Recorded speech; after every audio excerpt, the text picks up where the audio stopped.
જય કુખાર મેરડીમાં કરવા ગયા સારું કામને થઈ ગઈ જેલ, તે વાત ઉપર કુખાર મેરડીમાં શું કીધું આપણે આગળ વિડીયોમાં જોશું. જય કુખાર મેરડીમાં ઠાસરા તાલુકો જલાનગર ગામ 2000 મારી માનતા એવી હતી કે હું 2016થી 2020 સુધી પંચાયતમાં સભ્ય હતો.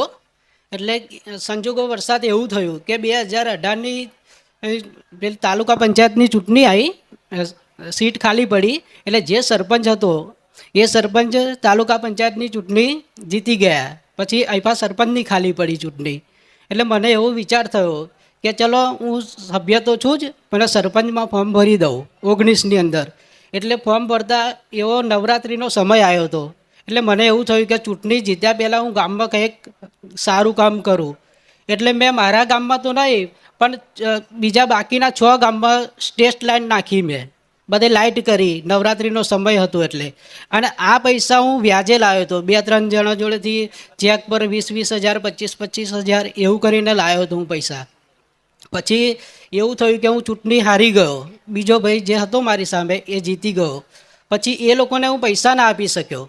એટલે આ લોકોએ જેની જોડે હું પૈસા લાવ્યો હતો એ લોકોએ કોઈ 5 લાખનો ચેક ભર્યો, કોઈ 2 લાખનો ભર્યો, એમ કરીને 9.5 લાખ રૂપિયાની ફરિયાદ કરી મારી જોડે. ફરિયાદ કરી એટલે આ લોકોએ મેં સમજાયા કે ભાઈ મેં જે આપ્યા છે એ હું તમને આપવા તૈયાર છું, આ ખોટો ભર્યા છે એ ખોટા નહીં આપું. એટલે આ લોકોએ શું કર્યું, માન્યું ના મારું. એટલે હું ધીરે રહીને પૈસા આપવાના હતા એટલે હું હૈદરાબાદ નોકરી જતો રહ્યો માઇસની કંપનીની અંદર. પછી આ ધીરે ધીરે ભેગું થયું 2020થી આજ 24 સુધી. એટલે મારી પર 4 ફરિયાદ હતી. 4 ફરિયાદના અત્યાર સુધીના વોરંટ ગણો એટલે કંઈક 30 વોરંટ જેવું થતું હતું. એટલે પોલીસ મને હોદ જ કરતી હતી. પછી હું જ્યારે હૈદરાબાદથી આવ્યો ને ત્યારે મને પોલીસ પકડી ગઈ. જેવી પોલીસ પકડી ગઈ એટલે સીધો જ મને કોર્ટમાં બેહાડી દીધો. કોર્ટમાં બેહાડ્યો એટલે મને કીધું કે ભાઈ તું આટલા સમયથી ફરતો નાસ્તો ફરતો હતો એટલે તારી સજા થશે અને તને બિલોદરા નડિયાદ પોલીસથી લઈ જવામાં આવશે. એટલે જે જજ બેઠા હતા એમને બેલ મારી અને જે બહાર પોલીસ બેહાડે છે એને બોલાયા અને કીધું કે ભાઈ ગાડી 4 વાગે ગાડી બોલાવો, આ ભાઈને લઈ જવાના છે બિલોદરા. એટલે પછી મને જજે કીધું કે ગાડી આવે છે ત્યાં સુધી તું આ વકીલોની પાછળ પાટલી છે એ પાટલી પર બેસ. પછી હું બહાર જ 1.5 વર્ષથી આવતો હતો. પછી મને એવો વિચાર થયો કે હે માતાજી, મેં આ લોકો જોડેથી જે પૈસા લીધા છે એ હું આલવા તૈયાર છું અને મેં મારા ઘરના કામ માટે નહીં વાપર્યા. આ તારી નવરાત્રિ હતી એ નવરાત્રિમાં ગામમાં લાઇટમાં માતાજીના કામ લાગે એટલા માટે મેં વાપર્યા છે. પણ પછી એવું થયું કે મેં એ રીતના માનતા લીધી કે માતાજી મારા આજે ને આજે જો જેવી મારી આબરૂ એવી તારી આબરૂ, જો મને કોર્ટમાં લઈ જશે અને આવી સજા થશે તો જ્યારે હું છૂટીને આવીશ ત્યારે હું આત્મહત્યા કરી લઈશ. હું ગામમાં મારું મોઢું નહીં બતાવું, કારણ કે મેં ખોટું કર્યું નહીં. એટલે પછી મેં માતાજીની માનતા લીધી કે હે ખુખાર મેરડી, હું કે મારું અન્ન નહીં ખાઉં, ચોખાની જે કોઈ આઈટમ હશે એ નહીં ખાઉં અને હું ચાલતા બહારે જઈશ. 1 કિલો પેડા અને નારિયેળ ચૂંદડી અને અગરબત્તી એટલું લઈને આવીશ. પછી જ્યારે 4 થાય છે અને પોલીસની ગાડી આવે છે એટલે ત્યારે એવું હોય છે કે જેટલાને સજા થઈ હોય ને એ બધાને લઈ જવાના હોય છે. ત્યારે હા, સેન્ટ્રલ જેલમાં ત્યારે પોલીસની ગાડી આવે છે. ત્યારે જજ એવું કહે છે કે સંજય કુમાર સનાભાઈ પરમાર કોણ છે? એટલે ઊભો થઈને આવ્યો. તકા બોલ, તને એક છેલ્લી લાસ્ટલી એક મુદત આપું છું. મકુ સાહેબ હા મુદત આપો, કેટલા દિવસની? તકા સાહેબ જે લીગલી છે ને એ પૈસા હું ભરવા તૈયાર છું. એટલે પછી સાહેબે મને 3 દિવસની મુદત આપી. મારી જોડે પૈસાનો 1 રૂપિયાનું ઠેકવાનું નહીં. પછી હું રાત્રે ઘરે ગયો. ઘરે જઈને જે લોકોએ ફરિયાદ કરી હતી એને મેં બોલાયા. મકુ તમે જે આ મારી પર ફરિયાદ કરી છે એ સાવ ખોટી કરી છે, હું છોડી દઈશ પણ મારી માતા તમને નહીં છોડે એવું કીધું એ લોકોને. પછી જે 3જો દિવસ થવાનો હતો ત્યારે મેં 2-4 ભાઈબંધોને ફોન કર્યા.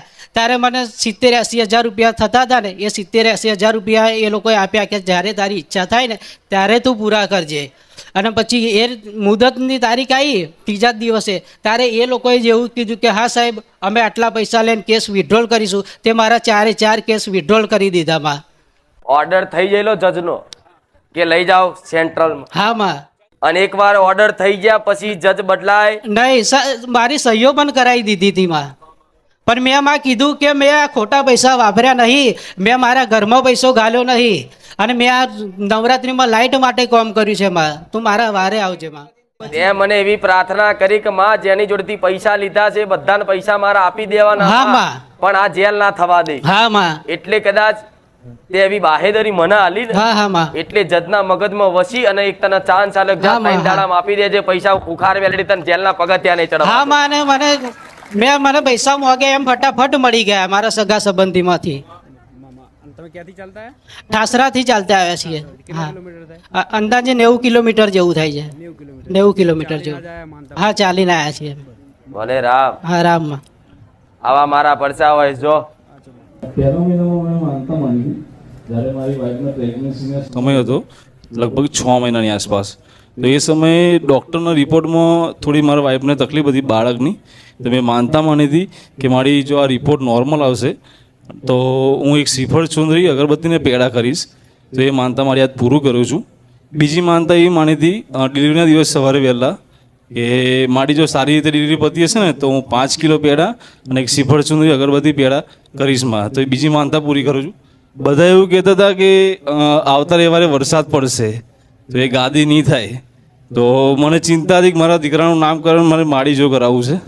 તો એ સમયે મેં માનતા માની હતી શ્રીફળ ચુંદરી અગરબત્તીની કે જો વરસાદ નહીં પડે ને તો માતા હું એક શ્રીફળ ચુંદરી અગરબત્તી તમને ચઢાવીશ.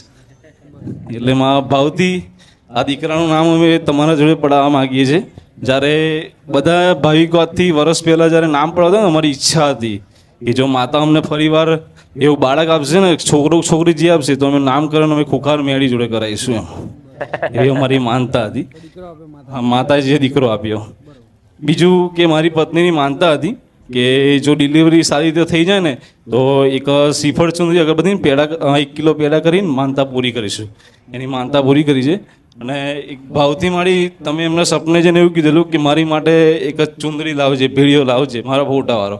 એ તમારી માટે લાયા છે મારી ચુંદડી લાયા. હા, ભલે આ દીકરાનું નામ પણ દીકરાનું નામકરણ કરો. હા માં. આ બાર પાર્કિંગમાં સેવા આલો ખૂબ હા માં.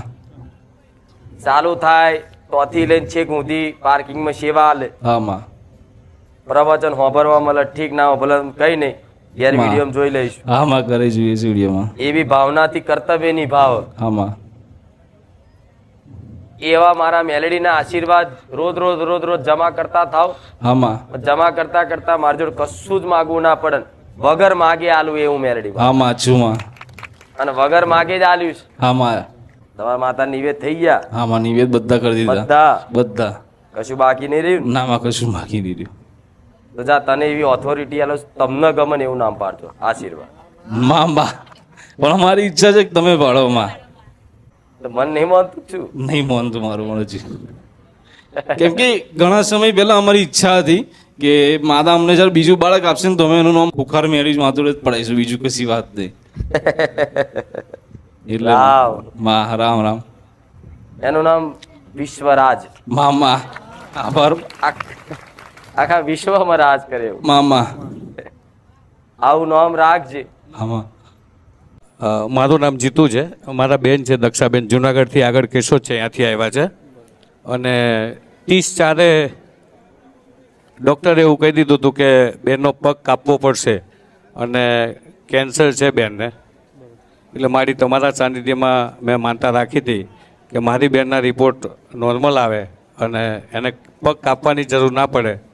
એટલે મારી રિપોર્ટ એ બધા નોર્મલ આવ્યા. મેં ગયા રવિવારે માનતા પૂરી કરી દીધી હતી, પણ આ સ્ટેજ ઉપર આવવાનું બાકી હતું મારી. અને તમારી મહેરબાનીથી પગ કાપવાની જરૂર ન પડી. રિપોર્ટ કેન્સરના બધા નોર્મલ આવ્યા. બરોબર. કેન્સરના બધા રિપોર્ટો નોર્મલ આવ્યા. હા મારી. એટલે પહેલા ડોક્ટરે પગ કાપવાનું હા, કીધું પગ કે કાપવાનું કહી કેન્સરના દીધું કારણે હતું. આખો પગ કાપવો હા, પડશે. પગ કાપવો પડે. અને કદાચ આગળ જો વધી ગયું હશે તો કદાચ 1-2 મહિનામાં બેન દેહ છોડી દે એવી વાત કરી દીધી હતી ડૉક્ટરે. એટલે સુધી કહી દીધું. હા, હા મારી. એ પછી તમે ખુંખાર મેળવીમાંની માનતા રહ્યા. હા, મેં પછી માણા સાંદીમાં માની માનતા માની કે મારી બેનના બધા રિપોર્ટ નોર્મલ આવે અને પગ કાપવાની જરૂર ના પડે. તમે રવિવાર આવતા, હા, વિશ્વાસ રાખતા, હા મારી. તમને જોઈને મેં કામ કર્યું છે. હા મારી. બીજાને ઓળખતી નથી માં. નહીં. આમાં. તમારા માટે જો કોકનું કરી આલતી હોય હા મારી. તો તમારા માટે હું શું ના કરી શકું? કરો માડી ભરોસો છે માડી એટલો તો ભલે રામ રામ માડી રામ જો પગ કપાતો બચાયો એમાં શરીરની પીડા બચી, હા માડી પૈસા બચ્યા, આમાં. સમય બચ્યો, બધું બચ્યું ને. આમાં હવે જો કોઈના મોનતામાં હું કઈ નહીં કહેતી, પણ છતાંય તે એક આત્મહત્યા કરેલી બઈ છે, એ એના નામથી કહેજો વ્યવહાર કરે, નહીં તો મટેલું દુઃખ પાછું ઊભું ના થાય એના માટે આ કીધું. નકર હું માનતામાં કોઈને કહેતી, હા માડી પણ અહીં મને દેવ દુઃખ દેખાય છે. હા હા હા આના તો અહીંયા આત્મહત્યા કરેલી કોઈ બઈ છે. એની શાસ્ત્રીમાં હા, હા એ નડતર રૂપ થાય છે ને એને દુઃખ નાખેલું આ. બરાબર હવે એનો જો વ્યવહાર હું જાહેર ના કરું ને એનો વ્યવહાર ના લાવું હા. તો કાલ મારી કરીને મોનતા કરીને છૂટા થાવ ને પછી પાછું દુઃખ નાખે અને આમાં. કાલ કેવો કે આ મારડી તારી મોનતા કર્યા પછી 2-4 મહિને પાછું થયું આમાં અને ના થાય એના માટે હું જાહેર કરું છું. હા માડી નકર હું વચ્ચે કહેતી નથી એ બધું જોણી પૂછીને કરી દેજો. આમાં રામ રામ. હા રામ માડી રામ મારું નામ વિજય, અમદાવાદથી આવું છું. મારા મિત્રના ભત્રીજાની મેં માનતા રાખી હતી કે જન્મ્યો ને તરત એનું ઓપરેશન કરાવવાનું થયું. એ પછી 2 મહિના સુધી એને દવાખાનામાં રાખ્યો. પછી એને ફરીથી ઓપરેશન કરાવવાનું કીધું તે અમદાવાદ લાવ્યા અને અમદાવાદમાં એમને કીધું કે ઓપરેશન કરવું પડશે. તો મેં માનતા રાખીમાં કે શ્રીફળ ચુંદરી અગરબત્તી ને 1.25 કિલો પેંડાની મેં માનતા રાખી હતી. એનું ઓપરેશન કેન્સલ થઈ ગયું ને અત્યારે સારું છે ને. ભલે રામ. હા, જન્મ્યાને તરત ઓપરેશન કરેલું છે ને અને ફરતી પાછું 2 મહિના પછી ફરતી ઓપરેશન કરવાનું કીધું. શેનું ઓપરેશન?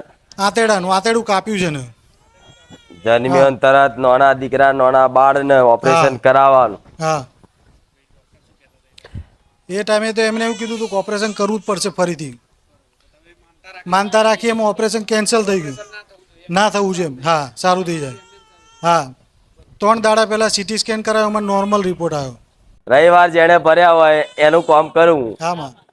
રવિવાર તમે ભર્યા તો ભલે બીજાના માટે તમે માગો, હા, પણ હું એનું હું કામ કરી આલું તમારી શ્રદ્ધા ટકાવવા માટે, એનું પ્રમાણ આલવા માટે. હા માડી. ઠક્કર રવેચી માતા વાળા હામાં. હે ને? હામાં. જૂના ભાવિક છે મારા, બહુ જૂના, પહેલેથી. ત્યારે હું માતા નોના શનિયા પર બેસતી ને તારના, હામાં. પણ હજુ એ આવે છે. આજ સાચું. 4 વર્ષ થવા આયા, 3 આમાં. 4 વર્ષ, હે ને? હામાં. ભલે જાઓ. રામ રામ. ઠક્કર એક મોટું કામ કરી આલી, પણ ભૂલી ના જતો. નહીં ભૂલું, માતા હું ભૂલ્યો નહીં તો ક્યાંથી ભૂલવાનું. મને બીક લાગે અમુક ભાવિકોની, બધું આદેશ તો હારા નહીં આવત તો, ના ના માં, નહીં ભૂલું માં. પણ ચોથી કામ કરી આલીશ ને હારી ગાડી લઈ આલીશ. હા મસ્ત. માં. ઈચ્છા છે ને ગાડીની. હા છે માં. હવે તો હમણાં જ વાતો કરી, ગાડી લાવી પડશે હારી. ના થઈ? છે માં. આ એ કામ થાય ને ગાડી આવે તો આ બધા ચેવી રીતે ચાવી લઈને આવે છે, સાચું માં, સાચું માં. એવી રીતે તું ચાવી ને મને ગાડી આલી દેજે. માં તમારા આશીર્વાદથી જ ગયા વર્ષે બાઇક લીધું મેં. ના, પણ ગાડીની વાત કરું છું. બધા ચાવી આલે, તું મને ચાવીની ગાડી આલી દેજે. હા માં, હું ચાવી આપી દઈશ માં તમ તાર. ચાવી ગાડી? હા, ગાડી ને ચાવી બંને તમને આપી દઈશ. હા, તમે યા. આપો, તમારું જ છે ને બધું. હા ભલે, આ યાદ રાખજો. ભલે, આશીર્વાદ. હું 4-5 મહિનાથી આવું છું. હું ચોથા રવિવારે વિઝા આવ્યો હતો અને ચાલતા માનતા કરી હતી. આ હરખથી ઈચ્છા હતી કે હું માનું બોર્ડ લઈ જાઉં, પણ અહીંયા આવ્યો પછી માં લખેલું બોર્ડ હતું. પછી મેં બહુ વિચાર્યું, પછી મેં કીધું કંઈક સેવા માટે આલું. પછી ચોખા લાવ્યો, પણ મનમાં એમ થયું કે બોર્ડ બાકી રહી ગયું છે, કંઈક ના કંઈક. પછી રાતે ઊંઘમાં વિચારી કીધું કંઈક તો માં લઈ જવું છે. પછી કીધું માને એક જ વસ્તુ ગમે છે, રામ. પછી માં બોર્ડ છપાયું, હરખથી લાવ્યો છું, કોઈ માનતા નહીં. રામ રામમાં જો જો બસ મારી માની સ્વભાવ હતો બસ માં. ભલે રામ.